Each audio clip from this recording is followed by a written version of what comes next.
Hello friends, this is Dipali. I am here to share my knowledge on SuccessFactors Employee Central.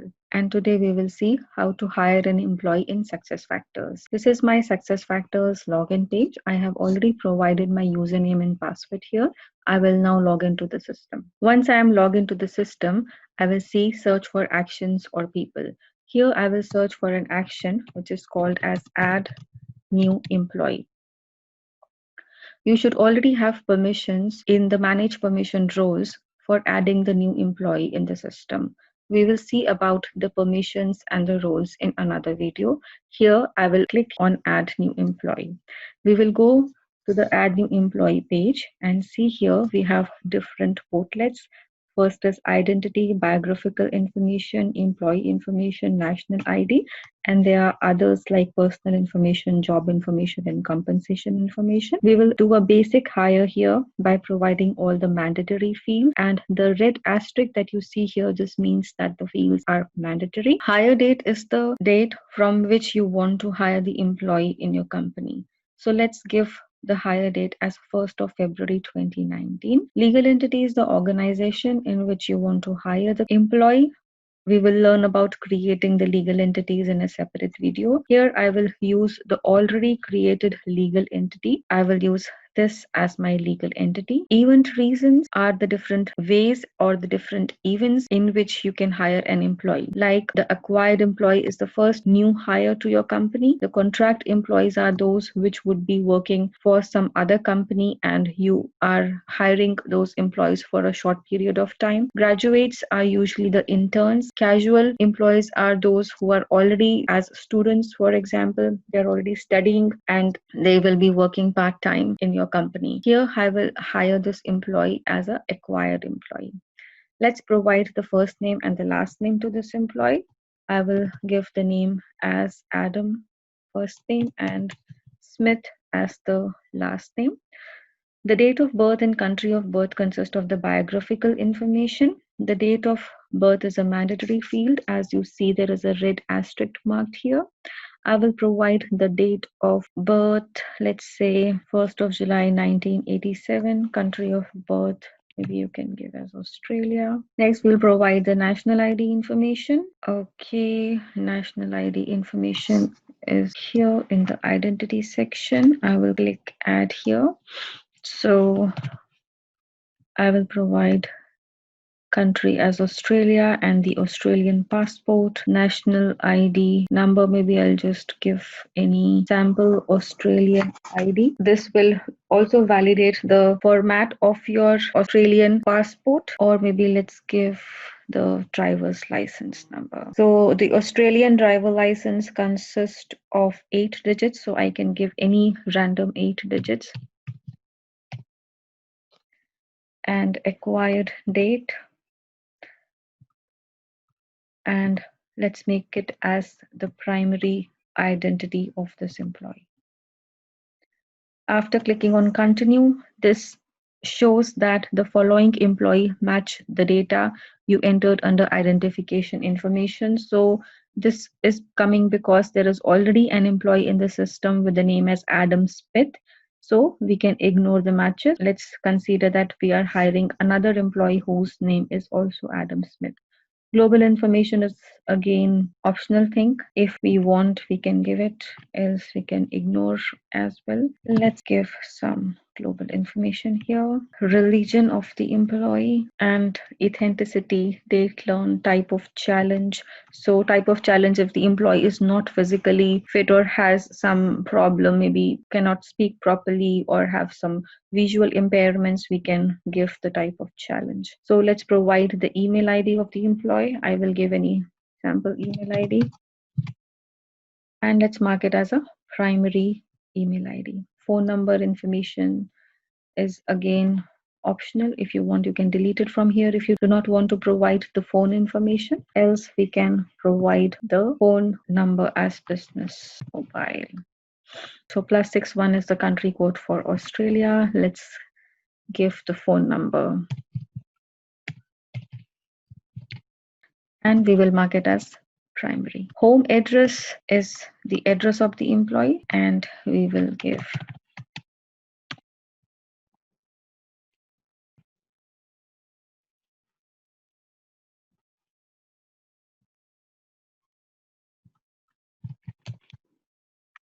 all the details, your city, suburb, state, and postal code. Emergency contact and dependents, so accordingly you can give the emergency contact details. So these are those details if the office wants to contact somebody from your family, maybe your parent, sibling, or spouse, they can use this number. Let's continue and move on to the job information section for this employee, which is a very important section, and it caters to all the different time information, position management, and everything. So job title is actually the position in which you want to hire an employee. To hire successfully, the position should already be created in the system. We will learn about the creation of the position in a separate video. At this point in time, we will use the already existing position which is there in the system. Let's use this position. So this is the system message which says that division unit has changed. Please check if HR manager in the job relationship should be changed. So we can click on OK, and then we see that after selecting the position, the location, group business unit, and all the other fields are auto-populated. This is happening because there are different rules which pre-populates all these fields depending upon which position is selected. This data is directly coming from the position, and we will learn about creating these rules in a later video. So we will come to the job information section. This direct manager is coming from the position itself. And let's see what the other mandatory fields we see. If you see here, we have the probation period end date, which is 1st of May 2019. Our employee is hired on 1st of February 2019, and as per the rules in the system, probation period is for 3 months. So the system will calculate 3 months from the hire date and fill this field accordingly. So this is again happening from the business rules, and we will see the creation of business rules in a separate video. Employee group, we can give a regular employee, and if you see here, the employee subgroup field gets enabled only when you select the employee group field. Otherwise, employee subgroup field is disabled. So all these things are controlled through rules. And if you see, employee group and employee subgroup are mandatory fields by the red asterisk which is there. So let's make it as salaried full-time employee. If you want to upload the attachments like identity documents of the employee or the resume or any other document during the time of hire, you can use this attachment section here. Next comes the time information, which we have it here, the work schedule rule. So we will use the full-time work schedule.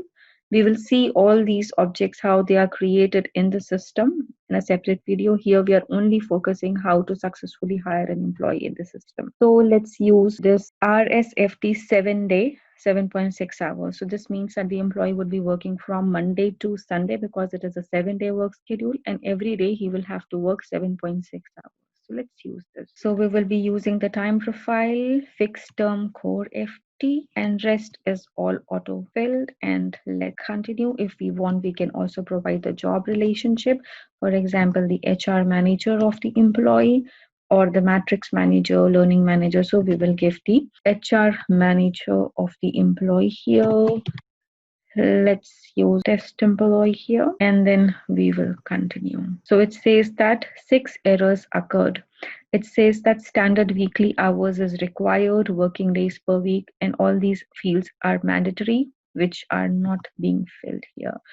So LSL accrual basis is something which is specific to the particular legal entity, and we will make it similar to the hire date. And we see these fields are empty here.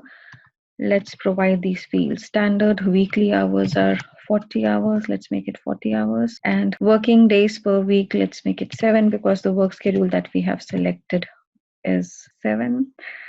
And we will select here, let's make it as cyber.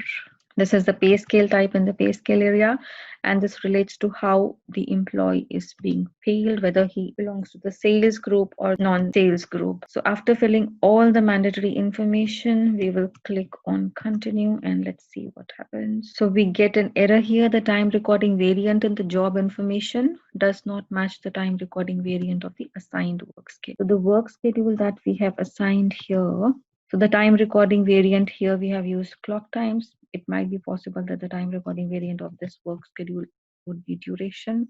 So let's use some other work schedule. Let's use this 40 hours a week.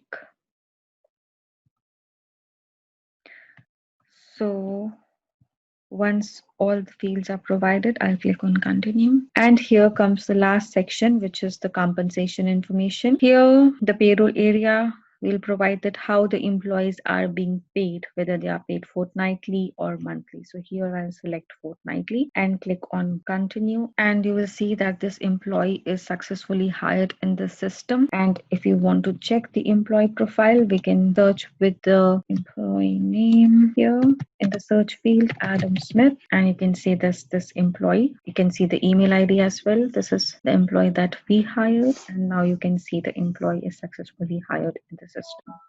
So thank you so much for watching the video. I hope it was helpful for you. Do remember to check my other videos. You can check the link that you see on the screen as well. Please do comment in the comment section if you're looking for any specific topics in the Employee Central area. See you soon in my next video. Thank you. Bye for now.